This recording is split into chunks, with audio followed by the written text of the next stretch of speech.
भांजे के प्यार में पागल मामी ने अपने ही पति की हत्या कर दी। हत्या कब की? दिवाली के दिन। और उसका बेटा जो है वो पूरी वारदात को देख रहा था। उसने शोर मचाने की कोशिश की, अपने पिता को बचाने की कोशिश की, लेकिन वो उसमें असफल रहा। 1 साल बीत गया, अब जाकर ये पूरा मामला खुला है।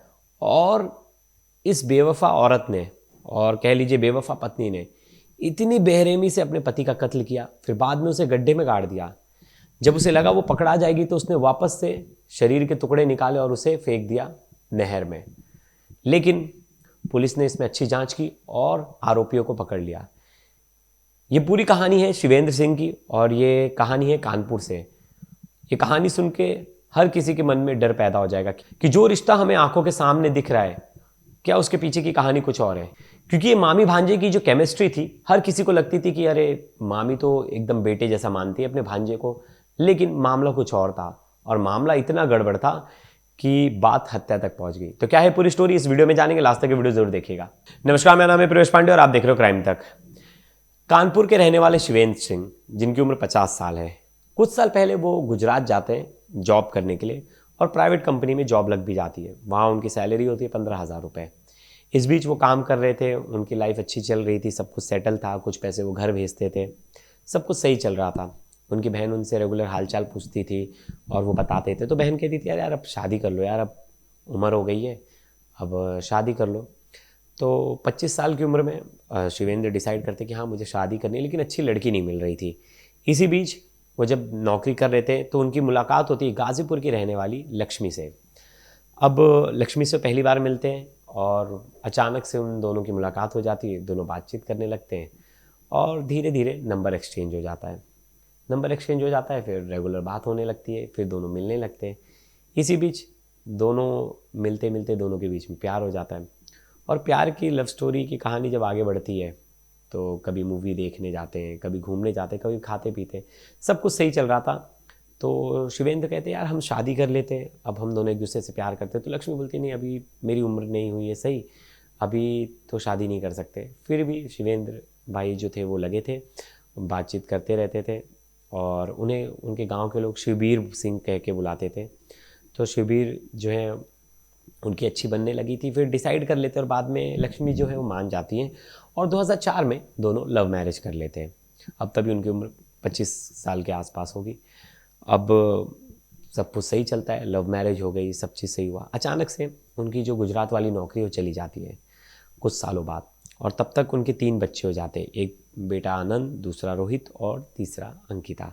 रोहित जो है बीच वाला सबसे बड़ा बेटा है और इसी ने आगे कहानी में पोल खोली थी पूरे हत्याकांड की, तो मैं आगे बताऊंगा। अब सब कुछ सही चल रहा था, अब लेकिन अचानक से नौकरी चली गई। अब नौकरी चली गई तो ये अपने घर वापस लौट आते हैं, अपने गांव। यहाँ उनकी बहन रहती हैं और उनकी बहन के परिवार भी बहुत अच्छा परिवार था, बड़ा परिवार था। उनका जो बड़ा बेटा था उसका नाम था अमित, जो कि इनका भांजा लगेगा। अब अमित ने बोला कि मामा आप मेरे घर से थोड़े दूर हमारी एक ज़मीन है, वहाँ आप घर बनवा लो, वहाँ आप रहो, हाँ कोई दिक्कत नहीं, आपके लिए हम यहीं कोई जॉब देख लेंगे। तो शिवबीर जी को लगा कि चलो ठीक है यार, मेरी बहन और मेरे भांजे इतनी मदद कर रहे, मैं यहीं रह लूँगा। तो वो वहाँ रहने का डिसाइड करते और वहाँ रहने लगते हैं। कुछ दिन तक सब सही चलता है। वापस से उन्हें गुजरात से फ़ोन आता है कि अरे तुम्हें वापस से काम पर बुलाया जा रहा है।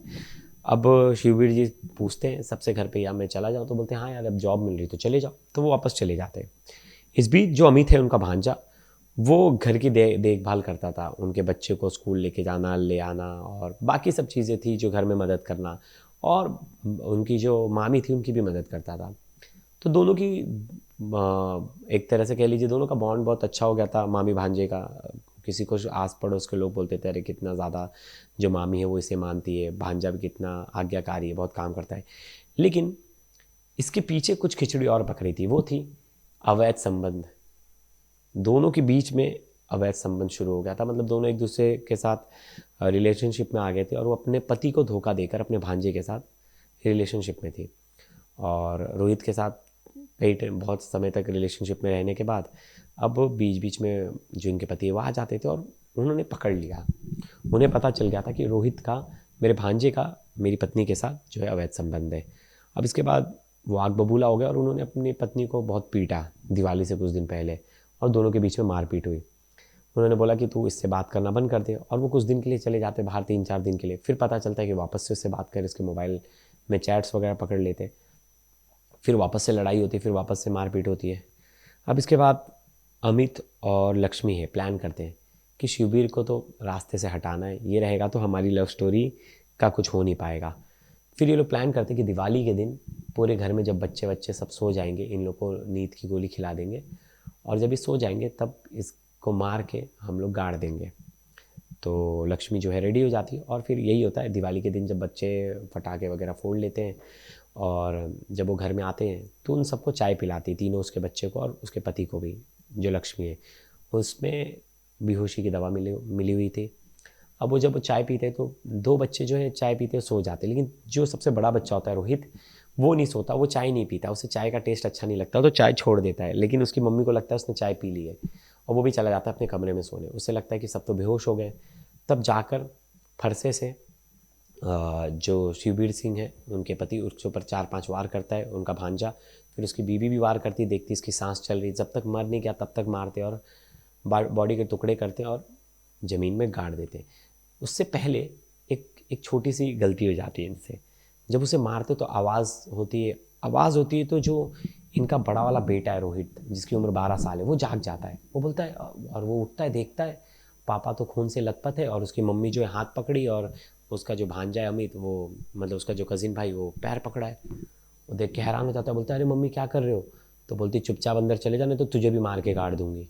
ये सुन के डर जाता है, वो चिल्लाने की कोशिश करता है, लेकिन आसपास कोई था नहीं तो कोई आता नहीं, और वो लोग चले जाते उसे लेके, और गड्ढा करके उसमें गाड़ देते हैं। इतने में उसकी माँ आती है, बहुत मारती है अपने बेटे को, रोहित को, और कहती है कि अगर तूने ये बात किसी को बताया तो तेरे पापा के पास तुझे भी भेज दूंगी। अमित डर के मारे कुछ बता नहीं पाता, रोहित डर के मारे कुछ बता नहीं पाता है। अब बहुत दिन बीत गए थे, अब आने वाला था उसके बाद जो भाऊबीज होता है, और बहनें अपने भाइयों के लिए व्रत रखती हैं। भाई भैया दूज उसे कहा जाता है, हमारे मराठी में भाऊबीज कहा जाता है। तो भैया दूज के टाइम वो फ़ोन करती हैं, बोलती है कि मुझे भैया को भेज देना घर पे, उनका फ़ोन नहीं लग रहा है। तो जो लक्ष्मी है वो झूठ बोलती है आपका भाई जो है, कांति देवी उनकी बहन का नाम, उनकी बहन फ़ोन करती है। तो लक्ष्मी झूठ बोलती है कांति देवी से, जो कि दीदी वो तो गुजरात चले गए हैं।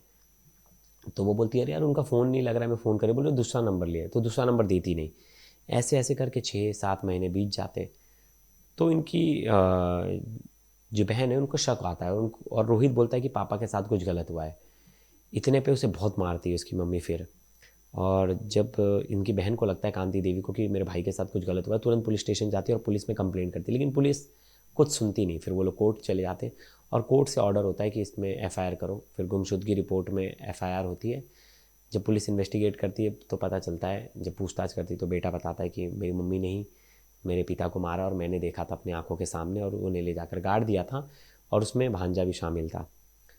तो पुलिस पकड़ लेती है। पुलिस जब जाती है लेकर जहाँ गाड़े थे, जब ये जो पूरी वारदात है 1 नवंबर की थी 2024 की, जिस दिन हत्या हुई थी, 19 अगस्त को केस दर्ज कराती है कांति देवी। अब इन्हें लगता है कि केस दर्ज करा दी, अब तो फंस जाएंगे। तो ये क्या करते हैं कि जहाँ डेड बॉडी गड़ी है वहाँ से डेड बॉडी निकालते हैं और उसको ले जाके नहर में फेंक देते हैं, उसके टुकड़े। लेकिन कुछ पार्ट्स जो है वो वहीं रह जाते हैं, और कुछ सबूत जो है वहीं रह जाते हैं। पुलिस जब इनको अच्छे से पूछताछ करती है, उनको लेके जाती है, तो देखती है जहाँ इन्होंने उसे गाड़ा था वहाँ से सबूत मिलते हैं, और कुछ सबूत जो है वो नहर में से मिल जाते हैं। अब पुलिस इनसे पूछताछ करती तो पूछती है कि तुम लक्ष्मी से क्यों मारा? तो लक्ष्मी बताती है मेरे भांजे के साथ अवैध संबंध था, और ये उसमें रोड़ा बन रहा था, तो जिसकी वजह से हम दोनों ने प्लान करके उसका मर्डर कर दिया। बेटे ने पूरी सच्चाई बताई रोहित लेकिन इतना डरा हुआ था, 12 साल की उम्र थी उसकी, तो शुरुआत में वो कुछ कहने से डर रहा था, लेकिन बाद में वो हिम्मत करता है और वो डेयरिंग करके बता देता है। और यहाँ एक चीज़ देखने पड़ेगी कि वो जो बुआ थी, ये मतलब जो शिविर की बहन जो थी, वो चाहती तो अपने बेटे को बचा सकती थी, क्योंकि उससे पता चल गया था कि उसका बेटा भी इसमें शामिल है। लेकिन उसके भाई से इतना ज़्यादा प्यार करती थी कि उसने बोला कि अगर मेरे बेटे ने भी गलत किया होगा तो वो जेल जाएगा, और मुझे ज़रा भी अफसोस नहीं होगा। और वो कंप्लेंट करती, बाकायदा पीछे पड़ती है, कोर्ट जाती है, कोर्ट जाके केस करवाती है, फिर पुलिस केस लेती है, तब जाके पूरा मामला खुलता है। तो ऐसी बहन को भी सलाम है कि अपने भाई के लिए स्टैंड लिया, अपने ना कि अपने बच्चे का मोह किया। और अब वो दोनों लोग जेल में हैं।